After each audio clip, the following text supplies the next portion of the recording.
Olá, telespectadores da TV da Transparência. Olá, Oceli. Olá, Letícia. Iniciando o primeiro bloco de notícias desta quinta-feira com os destaques do jornal cearense O Povo. Temos que 2 operações contra tráfico internacional de drogas pelos portos têm alvos aqui no Ceará. Na Operação Néctar, desencadeada a partir daqui do estado do Ceará, foram expedidos 30 mandados de prisão, 30 de busca e apreensão e 88 bloqueios de bens e valores. Na Operação Follow the Money, voltada à lavagem de dinheiro, um mandato de busca e apreensão foi cumprido em Barroquinha, no litoral oeste aqui do estado. Aqui sobre Fortaleza, 2 pessoas morrem, 3 ficam feridas após guincho atingir um ônibus. Isso ocorreu na manhã de hoje, cedinho, às 5h30 da manhã, por volta das 5h30 da manhã, enquanto um ônibus realizava um embarque de passageiros na Avenida Frei Cirilo, ali na Messejana. Cerca de 10 a 15 pessoas estavam dentro do coletivo no momento do sinistro. O coletivo fazia parte da linha 815 Messejana Papicu Tancredo Neves e o caminhão era da FM Rodrigues, que presta serviços de iluminação pública. De acordo com a empresa de transporte urbano de Fortaleza, a Etufó, o acidente aconteceu enquanto ele realizava o embarque, como eu já mencionei. O agente de limpeza Francisco Pereira foi uma dessas pessoas atingidas. Ele afirmou: "Eu estava dentro do coletivo na parte de trás. No ato da colisão, o ônibus estava com a luz acesa e de repente ficou escura." Outro destaque que temos é sobre o edifício São Pedro, localizado ali na praia de Iracema. Antigos moradores relembram a época de ouro do hotel. O edifício São Pedro, que começou a ser demolido na última terça-feira, dia 5 de março, foi casa para centenas de pessoas durante 71 anos de existência. Antigos moradores relembram desde festas luxuosas no pioneiro hotel da Orla nos anos 60 até momentos em família, quando o imóvel passou a ser exclusivamente residencial e comercial nos anos 2000. Outro destaque é que a capital cearense amanhece sob chuva hoje e também temos a previsão do restante do dia. Homem é preso com quase R$20 mil na cueca após furtar banco. Descriminalização da maconha, o Supremo Tribunal Federal faz 5 votos a favor contra 3 contra e o julgamento é suspenso na Suprema Corte Brasileira. Sobre as eleições, temos que a deputada estadual Emília Pessoa diz que não faz aliança com Vitor Valim e nem com o candidato apontado. A deputada estadual afirmou na quarta-feira ontem que não existe nenhuma possibilidade de aliança com o atual prefeito de Caucaia e muito menos com o nome apontado por ele. De acordo com ela, isso seria a representação de uma submissão grave do município e chamou a gestão atual de tragédia.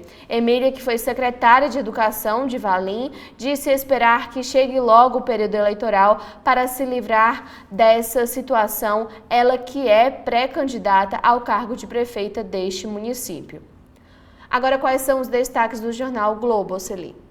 Jornal o Globo, sua primeira manchete principal, é a corrida por mercado de carros híbridos e elétricos atrai R$117 bilhões até 2030.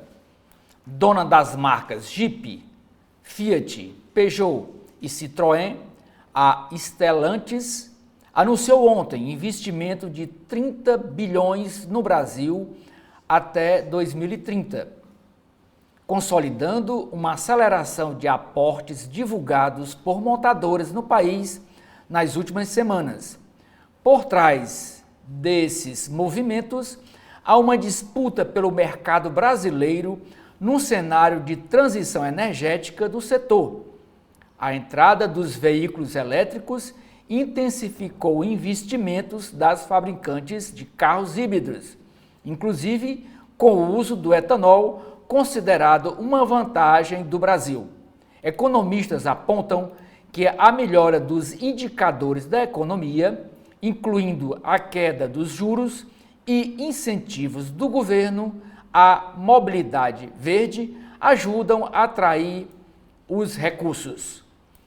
Supremo Tribunal Federal tem pedido de vista com placar de 5-3 contra punição criminal por porte de maconha. Além de debater se vai punir o consumo pessoal, ministros deram votos divergentes sobre qual quantidade de drogas vai distinguir o usuário do traficante. Contratação de suspeito por morte de advogado expõe falta de transparência na Assembleia Legislativa do Rio de Janeiro, sem explicar quem indicou e por quê foi contratado. A Assembleia blinda parlamentares e dificulta acesso à informação. Alguns colunistas também são destaques do Estado. Por exemplo, Merval Pereira trata na coluna dele: governo tem de ficar atento à percepção negativa do eleitor. Malu Gaspar trata da democracia para Lula só é sagrada se for para favorecê-lo. E a Mídia Leitão diz que Freire Gomes, o general, não falou da minuta golpista com o alto comando das Forças Armadas. Também é destaque no Globo a pesquisa. A aprovação de Lula cai e acende alerta no Planalto. Pesquisa Quest mostrou queda de 6 pontos na diferença entre os que aprovam, 51%, e desaprovam, 46%, o presidente do Brasil. Com rejeição crescente no segmento evangélico, puxada também pelas declarações sobre Israel, o governo avalia acenos ao centro em pautas de costumes. Na Câmara Federal, em derrotas do governo, o Partido Liberal, o PL, vai comandar a Comissão de Constituição e Justiça e mais 4 comissões. Lula sofreu derrotas na divisão dos colegiados temáticos. Deputados da ala mais radical do PL vão presidir comissões importantes, como eu já falei, a CCJ e também a Comissão de Educação. Lula diz que oposição a Maduro, na Venezuela, que teve candidata barrada, está chorando. Presidente do Brasil fez elogios à promessa de eleição na Venezuela em julho e ironizou oposição cuja principal candidata foi declarada inelegível. Letícia.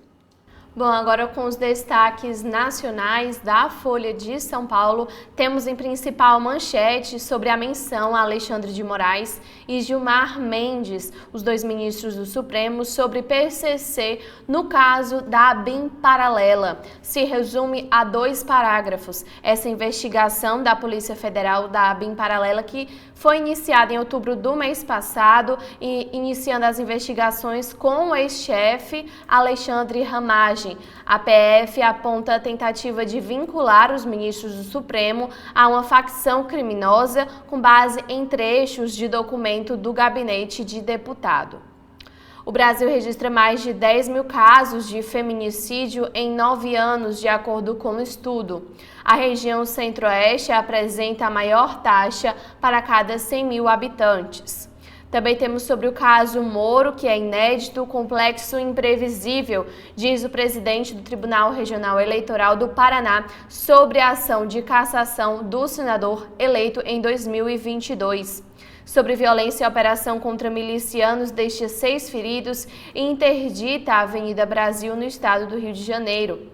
Sobre o governo Lula, o presidente é tão democrata quanto eu, afirma Romeu Zema, governador de Minas Gerais, em visita ao petista no Palácio do Planalto. Ele que faz parte da direita e é colega do ex-presidente Jair Bolsonaro, tanto que esteve presente no último ato do ex-presidente na Avenida Paulista no dia 25 de fevereiro, afirmou isso durante a sua visita em Brasília ao presidente. Sobre aliados de ex-presidente, migração de Tarcísio de Freitas para o Partido Liberal envolve pressão de Bolsonaro e esbarra em eleição na Câmara dos Deputados. Também sobre a região paulista, Ricardo Nunes precisa buscar voto bolsonarista, afirma Temer. Temos também sobre fluxo de imigrantes no Estreito de Darién transforma a economia de grupos indígenas do estado do Paraná. E Clube Pinheiros manteve por 10 anos chefe de segurança condenado por assédio sexual. Funcionário também foi condenado por racismo e o clube diz não tolerar má conduta. Agora, quais são os destaques para encerrar as notícias de hoje do Estadão, Oceli?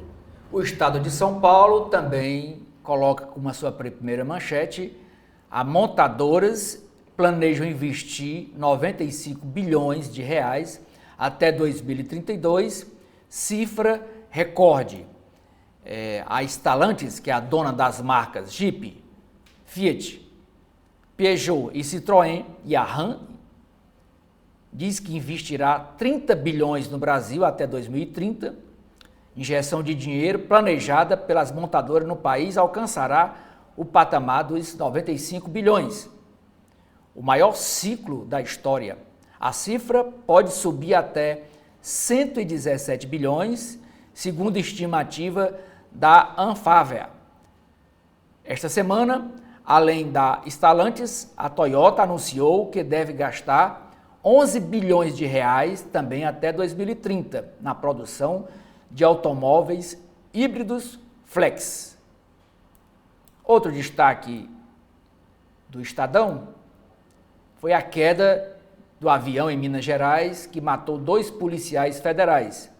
O monomotor Cessna Caravan, com capacidade para 9 tripulantes, caiu com 3 pessoas a bordo na manhã de ontem, logo após decolar do aeroporto da Pampulha, em Belo Horizonte.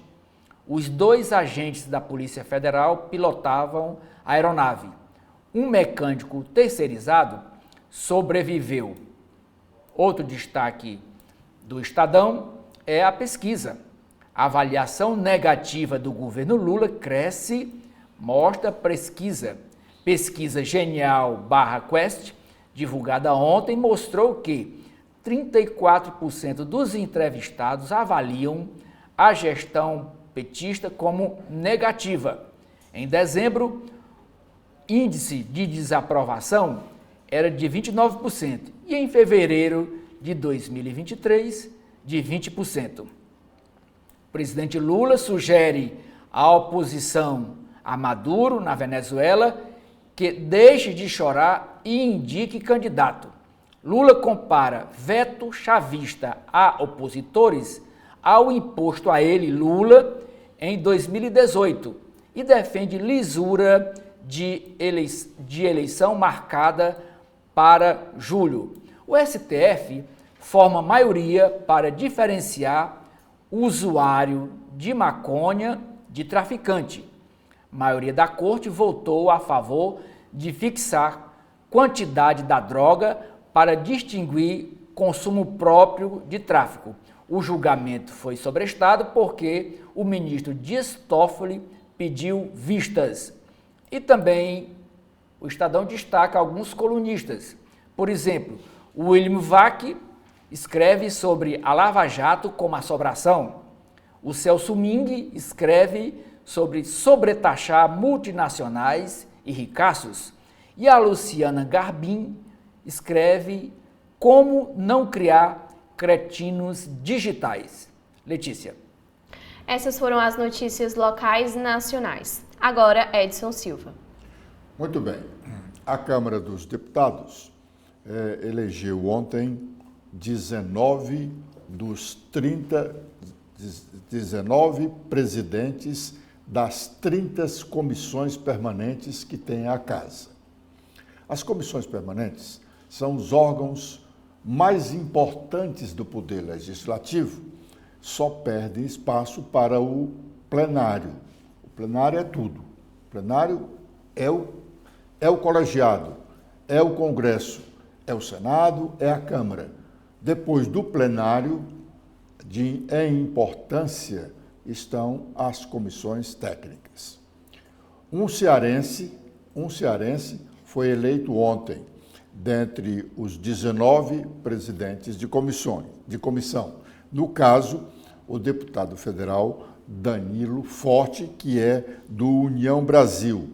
Ele foi eleito presidente da Comissão de Desenvolvimento Econômico. É uma das mais importantes comissões da Casa, depois da Comissão de Constituição e Justiça, da Comissão de Educação e da Comissão de Saúde.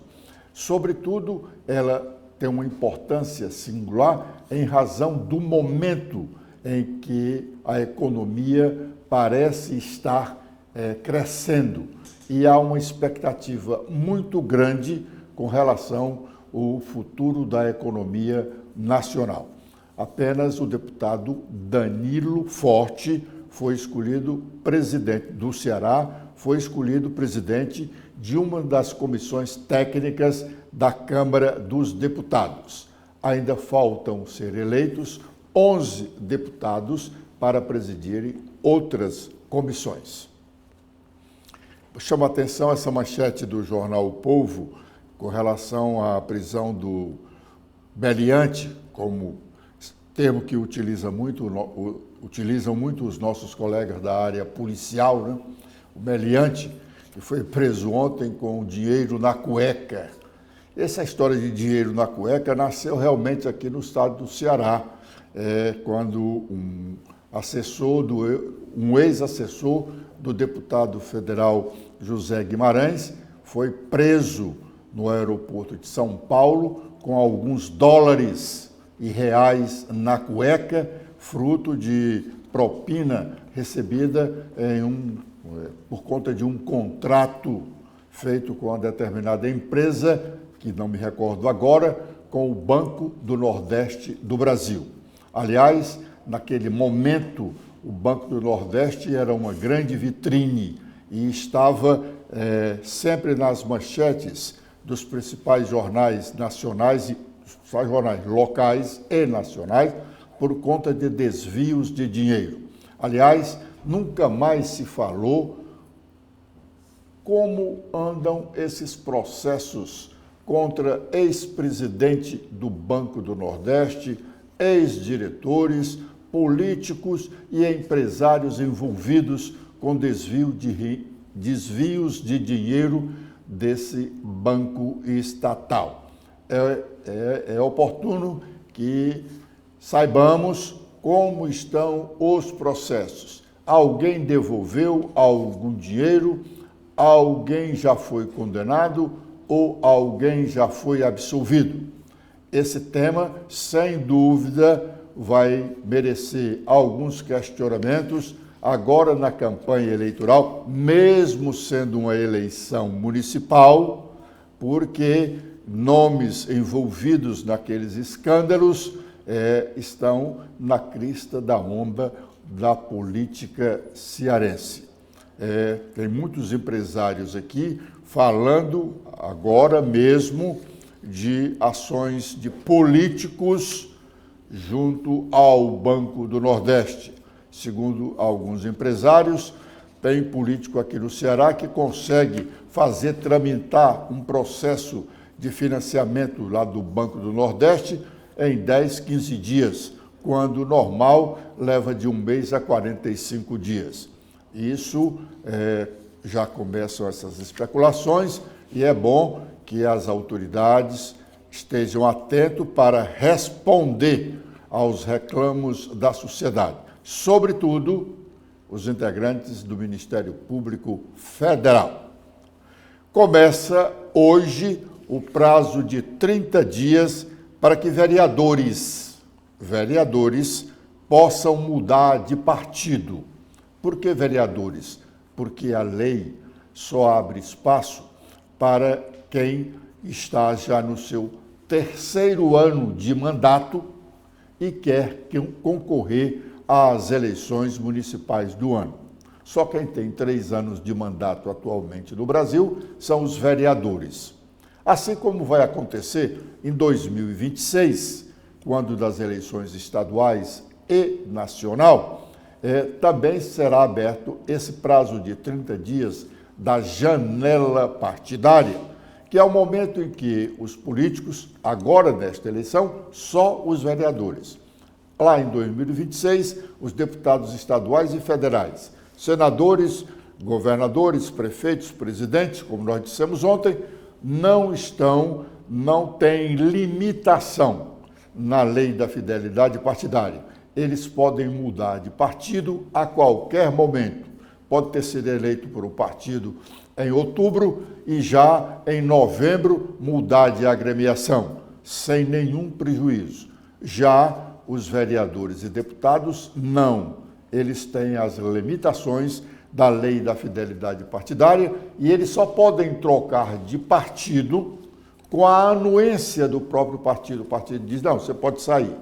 Mesmo assim, eles ainda podem estar sujeitos a decisões judiciais, porque o suplente dele pode reclamar o mandato na Justiça Eleitoral. Assim também como o Ministério Público pode reclamar o mandato na Justiça Eleitoral. Mas se ele tem a anuência do partido, ele tem meio caminho andado para não ser molestado.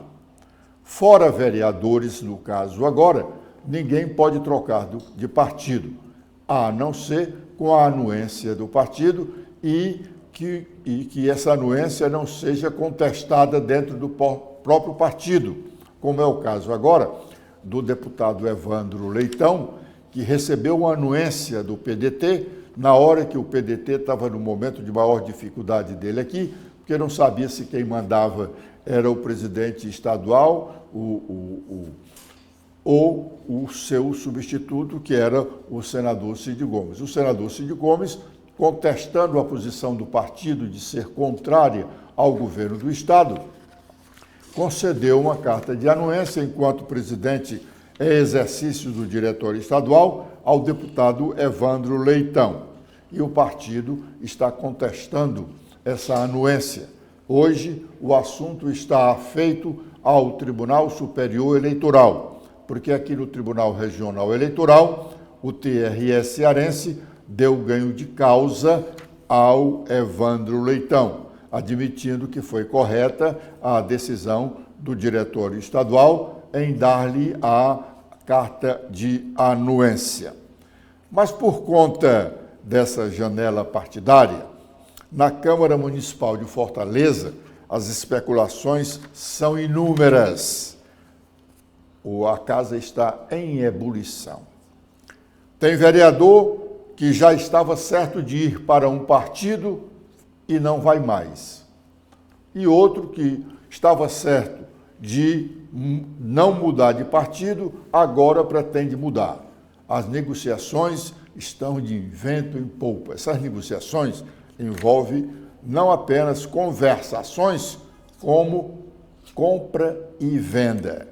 Parece até um tema que os desportistas conhecem muito, aquela história do limite de inscrição de um jogador para continuar ou começar um campeonato, quando tem aquele corre-corre de quanto é a luva, pagou, não pagou a luva, deu uma parte, não deu. Então, acontece isso também na política. E está acontecendo agora com vereadores e pretensos candidatos à Câmara Municipal de Fortaleza neste ano. Alguns que estavam certos de trocar de partido e não vão trocar mais é porque a negociação não deu certo. O pagamento, como contratado, não foi pago devidamente. E outro estava certo de permanecer no partido, quer sair porque o partido deu legenda para outros candidatos com mais chances de vitória. Também tem isso. As lideranças partidárias que têm candidatos próprios a prefeito, eles reúnem os partidos aliados e dividem os candidatos na proporção de votos que eles podem ter. Então, tem uma chapa que se chama a chapa pesada, são dos candidatos que terão mais votos. Candidato de 5.000 votos para frente. Tem uma outra de candidatos que o limite é de 3.000 votos. Então, nessa chapa de candidatos que o limite é 3.000 votos, os que estão ali candidatos não querem outros nomes que possam ter 4 ou 5.000 votos, porque estes nomes, com certeza, vão garantir as primeiras vagas deste partido e os demais servirão apenas de bucha. Então, existem várias negociações, mas as principais são essas. A composição da chapa com o número, com os candidatos em igualdade de concorrência. A outra é de candidatos com maior número de votos e a outra negociação é a da compra e venda. Bom, nós vamos te dar tantas posições aqui e acolá, vamos pagar os teus cabos eleitorais, 5, 10 cabos eleitorais e assim por diante. Tá? Então, esse é o tipo de negociação, que às vezes acaba não dando certo. Aliás, ontem eu ouvi uma coisa muito interessante de um dos candidatos a prefeito aqui de Fortaleza, conversando com um ex-vereador de Fortaleza e pretenso candidato novamente nas eleições deste ano, ele dizendo, olha, não adianta o vereador, o candidato a vereador, se socorrer do governo do Estado, porque o governo do Estado tem muita coisa para dar, mas não tem aquilo que o candidato a vereador precisa. Não adianta ele recorrer à Assembleia Legislativa, porque ela também pode ter alguma coisa a dar, e tem realmente, mas não satisfaz as necessidades do candidato a vereador. Só quem tem condições de ajudar candidatos a vereador é a Prefeitura e a própria Câmara Municipal. E aí ele citou exemplos. Por exemplo, na eleição municipal passada, o Palácio da Abolição se envolveu diretamente com alguns candidatos a vereador de Fortaleza. E só conseguiu eleger o vereador Léo Couto. Nós dizemos que só conseguiu eleger o vereador Léo Couto, embora sabendo que o vereador Léo Couto é de uma família política municipal. O pai dele, o vereador José Maria Couto, foi presidente da Câmara Municipal em mais de uma oportunidade. Mas o Léo Couto recebeu todo o apoio do Palácio da Abolição e realmente foi bem votado. Não tanto quanto Lúcio Bruno, vereador, o segundo mais votado, conseguiu mais de 20.000 votos. A diferença dele para o terceiro tem uma distância muito grande. E dele para o primeiro também é grande a diferença, porque o vereador Ronaldo Martins conseguiu mais de 30.000 votos em Fortaleza. Foi o primeiro vereador mais votado em 2020. Lúcio Bruno era assessor do prefeito Roberto Cláudio. E era o terror dos vereadores e dos candidatos da época, porque os vereadores e os candidatos diziam que ele, como articulador político municipal do prefeito Roberto Cláudio, assambarcava tudo quanto era de votos. Invadiam todos os colégios eleitorais, todos os bairros, porque os votos em Fortaleza são divididos praticamente por bairros e nós temos os vereadores dos bairros. E esses vereadores ficavam incomodadíssimos com a atuação de Lúcio Bruno. Com razão, como ficou provado. Ele teve mais de 20.000 votos. Hoje, o terror dos vereadores e de candidatos à Câmara é o vereador Léo Couto. Ele continua sendo o homem abençoado pelo Palácio da Abolição. E isso tem causado alguns transtornos e algumas dificuldades também para o deputado Evandro Leitão, pretenso candidato pelo PT, aliado do governador, porque os vereadores outros que têm disposição de apoiar Evandro reclamam das investidas do vereador Léo Couto, tomando tudo quanto é de voto que ele pode tomar dos seus colegas e dos que querem chegar à Câmara Municipal de Fortaleza. Tão perseguido acordo para a escolha do candidato do partido à Prefeitura da capital não acontecerá.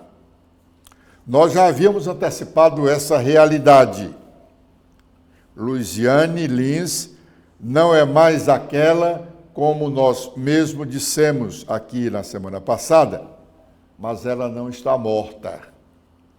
Ela reagiu mais forte ultimamente e os demais líderes petistas entenderam que ela não se acomodará e quer a realização de prévias no partido, embora hoje ela não tenha a maioria de votos necessária para impor a realização de prévias. O seu principal adversário na disputa pela indicação da vaga de candidato a prefeito de Fortaleza, Evandro Leitão, que, segundo pessoas próximas dele, está reticente agora quanto à força do seu principal apoiador, Camilo Santana. Evandro já estaria sentindo reação adversa de alguns petistas que o apoiavam ou apoiam. A ideia de contemplar Luiziane Lins com o candidato a prefeito de Caucaia, na pessoa do seu principal aliado, o Valdemir Catânio, atualmente secretário de Articulação Política do Governo do Estado, parece que não vai vingar. Catânio, se candidato em Caucaia, não contará com o apoio do PSD, que tem candidato próprio. O Naumi Amorim, ex-prefeito de Caucaia, que foi derrotado pelo atual prefeito Vitor Valim, é candidato a prefeito de Caucaia e já está montando o seu esquema de trabalho no comitê eleitoral. O PSD conta como certa a eleição de Naumi Amorim. Por isso, não há razão de desistir dessa candidatura para apoiar um candidato do PT à sucessão do prefeito Vitor Valim.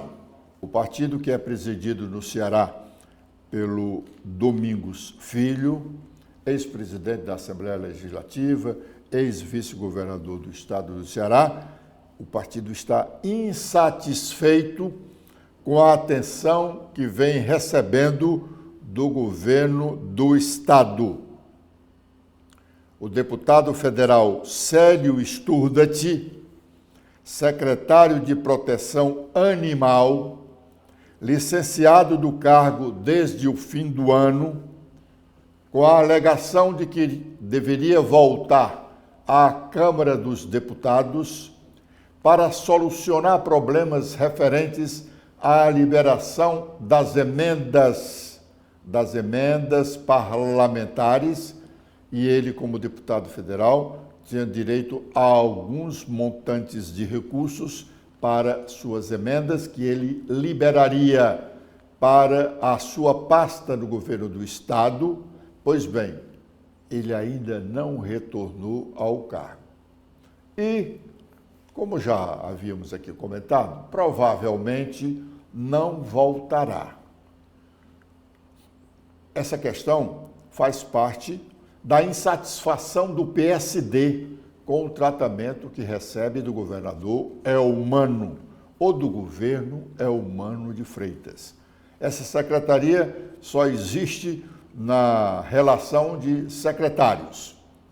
Não tem auxiliares, assessores, não tinha nem sede, alojaram lá pelo centro de convenções, não tem recursos para absolutamente nada, estava dependendo desses recursos das emendas parlamentares. E agora o deputado diz que quer ser candidato a prefeito. Prefeito de Fortaleza. O PSD está lá calado, só guardando. Tem o trunfo, que é o deputado federal Célio Sturdet, para, no momento oportuno, dizer ao governo por que razão nós vamos apoiar o candidato do governo à prefeitura de Fortaleza, se não recebemos o tratamento que o tamanho do partido, não são apenas as pessoas do partido, mas o tratamento que o tamanho do partido merece. Por que nós vamos apoiar o candidato do governo à prefeitura de Fortaleza? Não, nós vamos ter candidato a prefeito de Fortaleza, que é o deputado Célio Sturdet.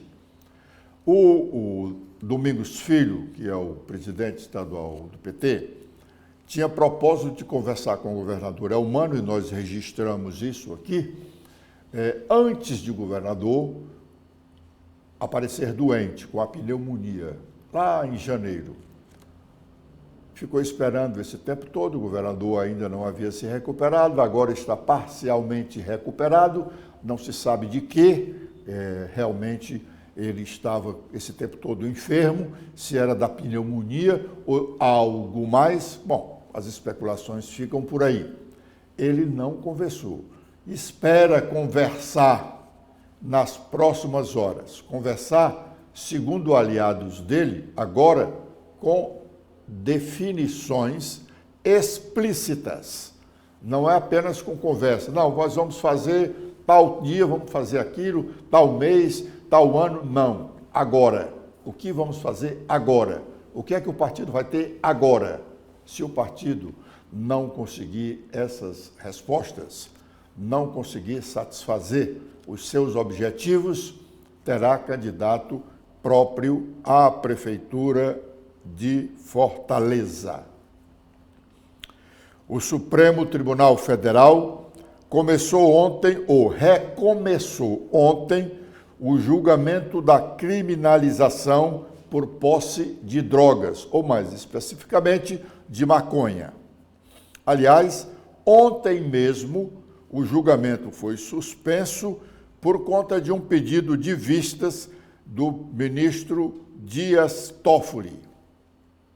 Essa questão da descriminalização ou criminalização do posse de drogas é o tema central da divergência existente no momento entre o Supremo Tribunal Federal e o Senado da República. Tem outros problemas? Tem outros problemas, mas este, no momento, é o principal. Aliás, a propósito, antes do julgamento, antes da retomada do julgamento, que foi suspenso e retomado ontem, lá atrás, em represália a essa posição do Supremo Tribunal Federal, os senadores aprovaram uma medida alterando as competências dos ministros do Supremo Tribunal Federal. E isso magoou as suas excelências. O Senado da República decidiu que os ministros isoladamente não poderiam conceder liminares sobre alguns assuntos, alguns temas, sobretudo relacionados às decisões do Senado e às leis aprovadas pelo Congresso Nacional. Esta matéria, aprovada no Senado, está na Câmara dos Deputados. Está lá de molho. E outras pretensões. O Senado começou a discutir uma emenda à Constituição acabando com a vitaliciedade e estabelecendo um prazo de mandato para ministros, sobretudo do Supremo Tribunal Federal e do Superior Tribunal de Justiça, STJ. Essa discussão já está na Comissão de Constituição e Justiça do Senado. Acabar com a vitaliciedade é a nomeação de um ministro com 36 anos de idade e ele ficar lá no Supremo por 39 anos, próximo de 40 anos, porque agora a aposentadoria compulsória é aos 75 anos. Portanto, o ministro pode ser nomeado um dia depois que ele tenha completado 35 anos de idade, que é a idade limite para alguém chegar ao Supremo Tribunal Federal e passar lá 40 anos como ministro. Agora não, com essa medida, com essa emenda à Constituição, ele vai nomeado para um mandato de 7 anos, 10 anos, 12 anos. Isso os senadores ainda não acordaram esse tempo, não acordaram com esse tempo, mas estão praticamente acordados com relação à instituição de um mandato, sem ter direito a uma nova indicação. Então, isso é uma pendenga, essa história da descriminalização ou criminalização do uso de drogas, definindo o que é para consumo próprio ou o que é para o tráfico. Essa discussão não interessa ao Senado. O Senado entende que deve ser criminalizado quem for apanhado com drogas, não interessando aos senadores se é droga para consumo ou droga para venda. Então, essa é a discussão central. E por conta disso, ontem, na abertura da sessão, o ministro-presidente do Supremo Tribunal Federal, Luiz Roberto Barroso, entendeu de dar uma satisfação à sociedade, que, na verdade, era uma satisfação para os senadores. Vamos ouvi-lo.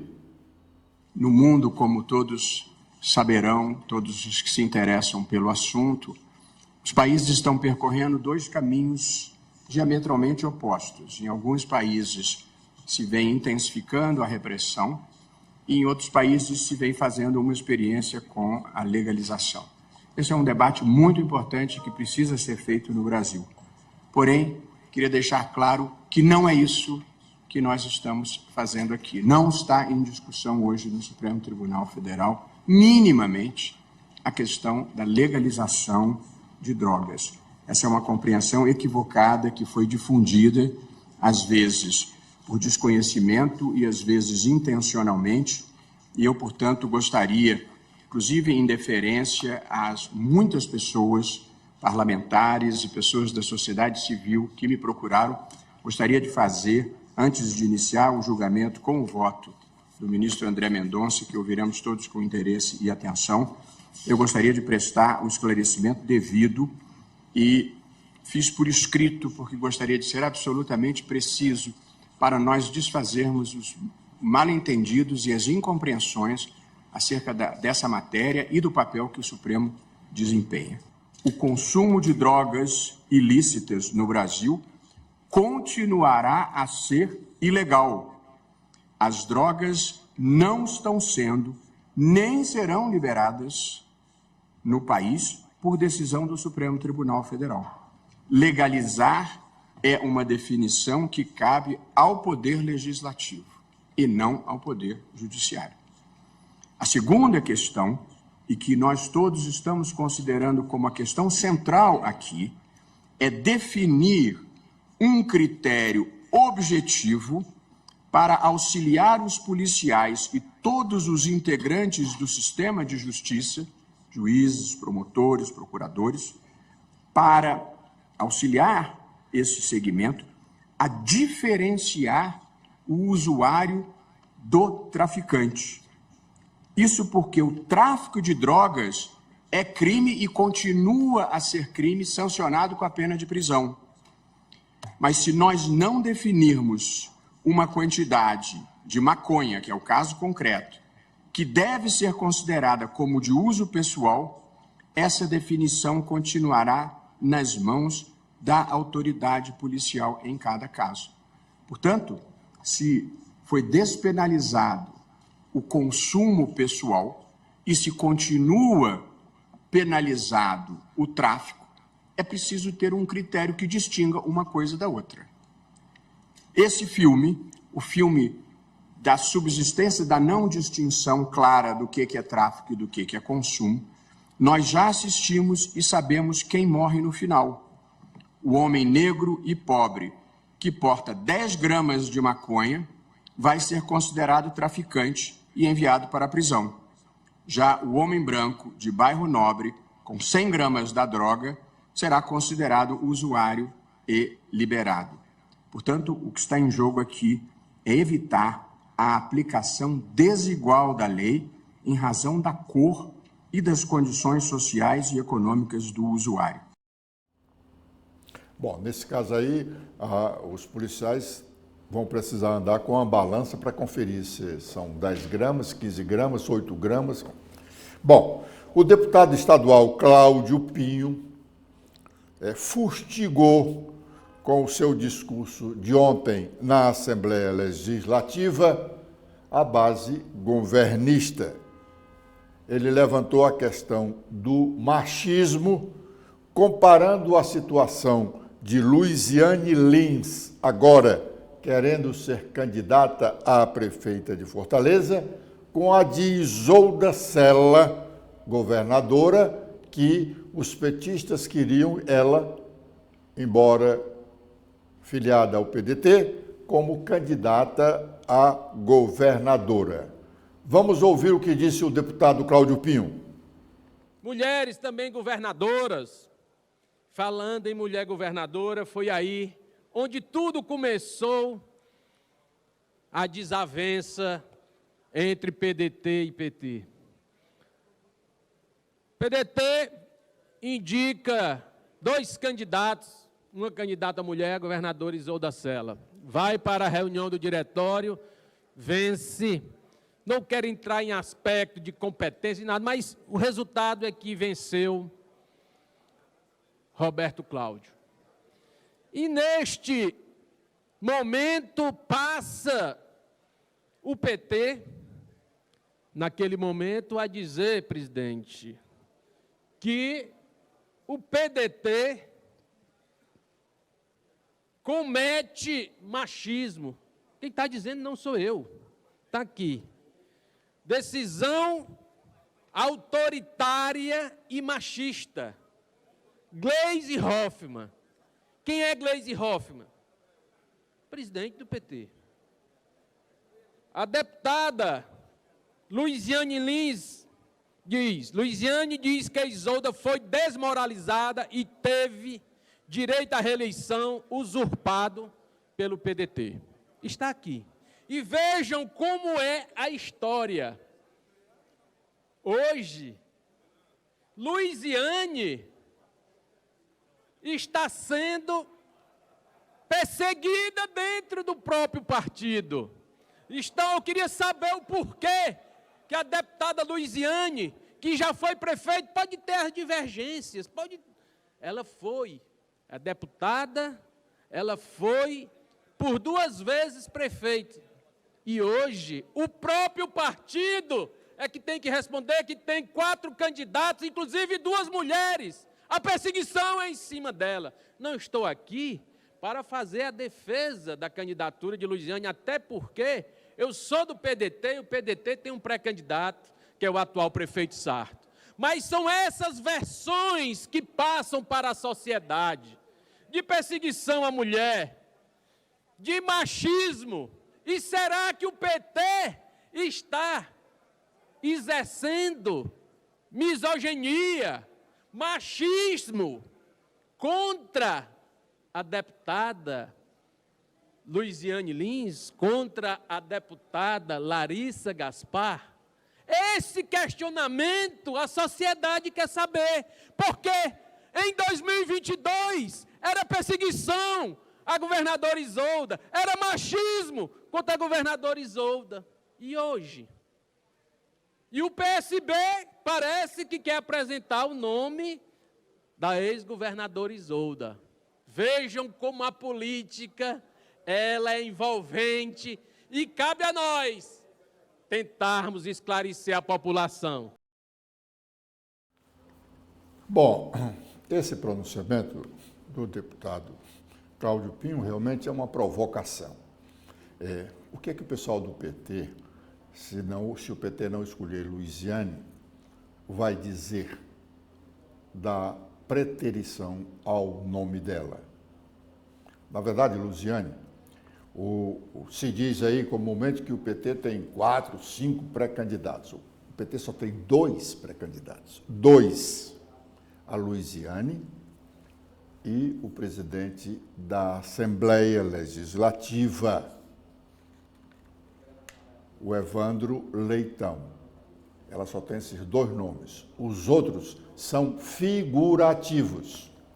O deputado Guilherme Sampaio, que na verdade é vereador, está ocupando um cargo na Assembleia como suplente que o está na relação de candidatos, mas o candidato dele realmente é o Evandro Leitão. Até porque é o Evandro Leitão que o tem mantido como deputado estadual, garantindo aos que pedem licença as mordomias que o cargo lhe oferece.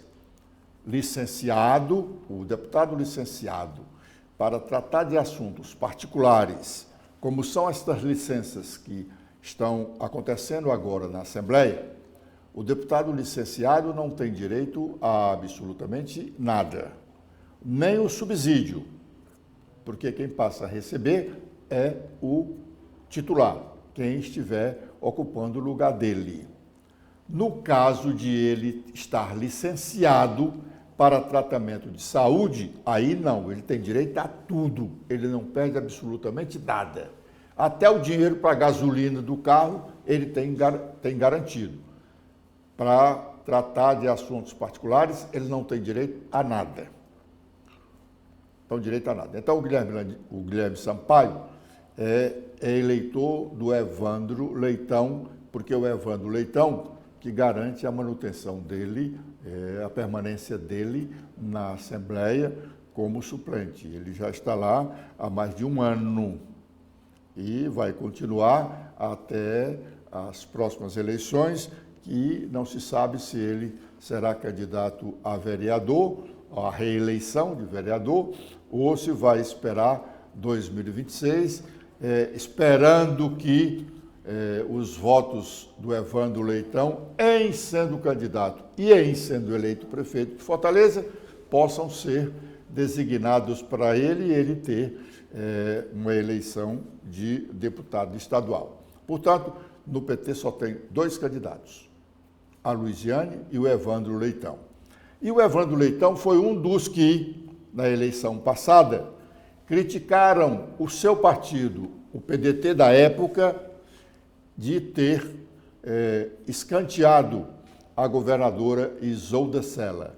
Não querer que Isolda fosse candidata à reeleição. E aí, então, ele, Camilo Santana e vários outros petistas acusaram os pedetistas de machista. E agora o PDT está cobrando do PT, e vai cobrar muito do Evandro, se ele sair candidato, porque preteriram o nome de Luiziane. Ela não foi uma boa prefeita de Fortaleza nos 2 mandatos que exerceu? Ela hoje não merece a confiança do partido para ser candidata a prefeita, por que preterir Luiziane? Em benefício de um neopetista. Evandro sempre teve ojeriza ao PT. É só procurar os discursos dele. Agora, recentemente, quando ele ingressou no PT, ele diz que o partido é um grande partido, o partido dos pobres, o partido disso, aquilo, aquilo outro. Muito bem. Bom, o discurso é dele, ele faz o eleitor que o julgue.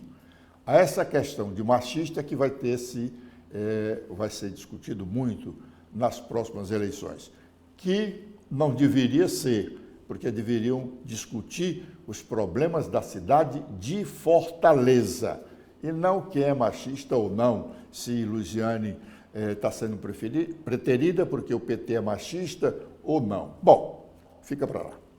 A última pesquisa nacional sobre a avaliação do governo do presidente Lula, conhecida ontem, gerou uma certa apreensão no âmbito petista. O deputado Felipe Mota, sem se ater à questão política do resultado da pesquisa, disse ontem em seu pronunciamento de sua apreensão com os rumos do governo federal, óbvio, e também estadual. Vamos ouvi-lo. Eu vejo que o cenário começa a acender a luz amarela para o governo federal. A pesquisa da Quest de hoje demonstra que nós temos um país completamente dividido entre a extrema-direita e a extrema-esquerda. 56% aprovam o governo Lula. 46% desaprovam. Nós temos, no dia de hoje, uma problemática bem maior, deputado Moésio. É a esperança do nosso povo, até porque nós somos movidos de acordo com a economia do nosso país. Se a economia vai bem, se o emprego vai bem, nós conseguimos ter bons resultados na segurança pública, na saúde, na educação, mas a esperança do povo brasileiro não vai bem. O nosso povo acha, em grande maioria, que a economia não vai bem. E eu aqui tive a coragem, no ano passado ainda, de fazer a defesa ao ministro Fernando Haddad, quando todos corriam, inclusive o PT. Eu fiz a defesa da política que aqui estava. No início do ano, tentaram mais uma vez, internamente, macular a política fiscal que ele estava desenhando com a nova reforma tributária, com a questão das desonerações. E aí, o governo, mais uma vez, teve que ceder para o setor produtivo, depois de um embate desnecessário. Porque a cada embate que existe entre os governos e os setores produtivos, aquilo demonstra para o mercado que a coisa não vai bem no nosso país. E isso está aí para ser demonstrado. As pesquisas estão dizendo aquilo que nós não queríamos escutar. A economia do nosso país não deslanchou. Os números não estão contribuindo para que nós, aqui no Nordeste, estado pobre, representando simplesmente 2% do PIB do nosso país, não tenhamos também o mesmo direito de receber aquilo que esperamos. Bom, a pesquisa referida aí pelo deputado Felipe Mota, como os nossos telespectadores já perceberam, é destaque nos principais jornais nacionais, como foi dito aqui no início deste primeiro bloco de notícias da nossa TV da Transparência. Mas não ficaram apenas nos títulos. Todos os jornais dissecaram a pesquisa. Vamos ouvir na leitura do Oceli, Lopes uma parte do que o Globo ressaltou. Oceli. Diz matéria do jornal O Globo.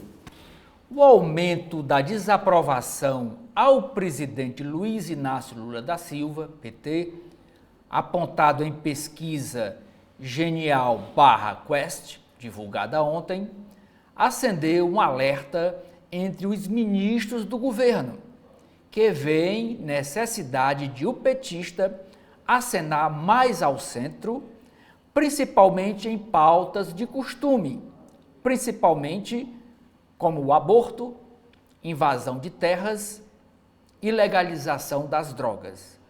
O levantamento mostra que as declarações críticas de Lula sobre Israel derrubaram a avaliação do petista a seu nível mais baixo neste terceiro mandato presidencial, sobretudo entre os evangélicos, grupo majoritariamente alinhado ao bolsonarismo.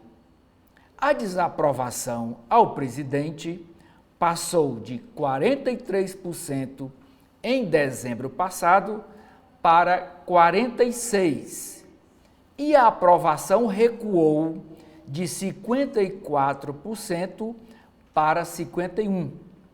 Entre o segmento religioso, os que desaprovam saltaram de 56% para 62%, e os que aprovam despencaram de 41% para 35%.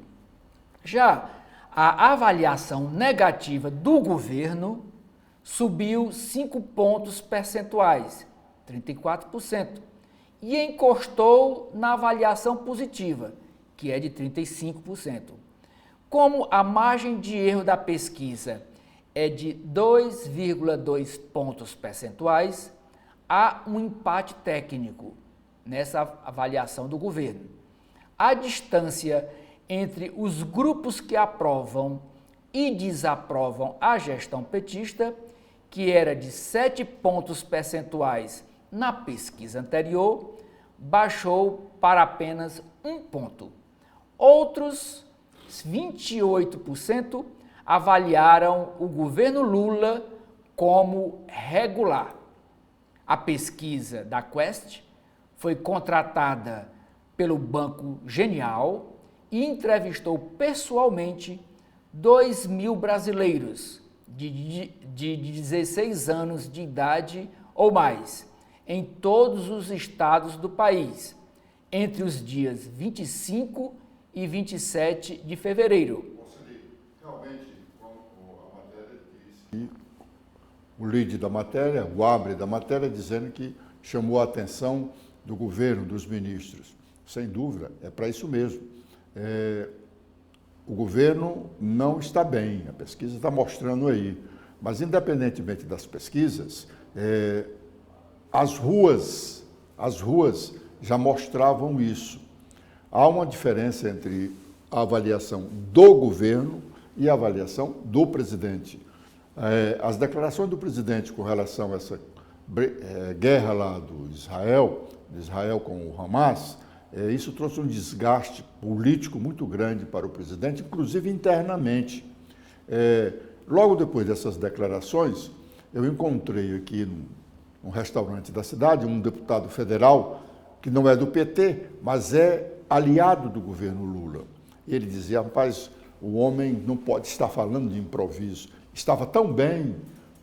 Na semana passada, isso faz dias, na semana passada ele deu um show saindo do Palácio do Planalto, acompanhado do presidente do Supremo Tribunal Federal, de vários ministros parlamentares, vai ao Supremo Tribunal Federal tirar a grade que cercava, que prendia o Supremo Tribunal Federal. Show de bola! E agora vem com uma declaração dessa que deixa todo mundo preocupado. Realmente, os discursos de improviso, as entrevistas do presidente não são boas. Talvez seja por isso que a maioria dos políticos hoje não quer dar entrevista, não quer ser perguntado por jornalistas que sabem fazer perguntas. Eles temem o falar, o responder, porque não têm consciência do que realmente pensam e querem para o futuro do país. Com essa observação, nós estamos encerrando o nosso primeiro bloco de notícias da manhã de hoje. Agradecendo a honrosa audiência, convidamos todos a participarem, a acompanharem a entrevista com a enfermeira Liliane Lima a partir do meio-dia. E já continuaremos com mais informações. Até lá!